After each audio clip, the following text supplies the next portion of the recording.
How did two shopkeepers get into a war? Two shopkeepers got into a price war that could have destroyed both of them. Prices were falling one by one, but one of them wasn't competing at all. He was playing a completely different game, and his rival didn't even know what game he was playing. Watch the video until the end if you want to know what the outcome of the war was. John was a shoemaker and had a small shoe shop in the village. A few years later, John's work had taken a serious turn. He went to town and opened a small workshop on a busy street full of old fashion and clothing stores. Right across from his shop was Mike's shoe shop.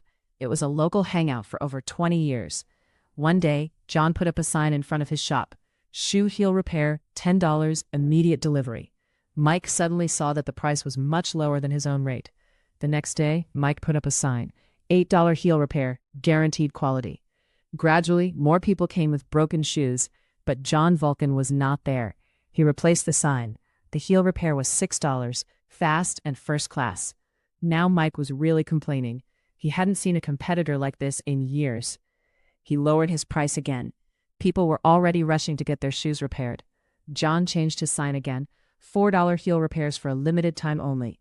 Mike, who was now very angry, went into John's shop and said, "This is ridiculous. At these prices, we'll both go bankrupt. You're ruining both of our businesses." John said calmly. We both said, "No, just you." Mike frowned. "What does that mean?" John said, "I don't have any heel repair tools. This sign is just for people to come in. When they come and want their heels repaired, they say I won't accept repairs right now and I'll send them to you. But while they're here, I show them the special shoes and leather boots I ordered." Mike beat him right there. Without realizing it, he had joined John's game. One day, John decided to visit the village. On the train, a university professor was sitting across from him. The teacher told him, "I'll ask you a question. If you can't answer it, you'll give me $5. Then you ask me a question. If I can't answer, I'll give you $500. John agreed without hesitation. The professor asked, "How far is the moon from the earth?" John thought for a moment, but no answer came to mind. So he gave the teacher $5. Then it was John's turn. "What animal has 3 legs when it goes up the mountain, but 4 when it comes down?" The professor couldn't find an answer no matter how hard he tried. So he had to give John $500. John took the money and closed his eyes to take a nap. The professor, still curious, asked, "What is that animal that goes up on 3 legs and comes down on 4? John gave him $5 and went back to sleep.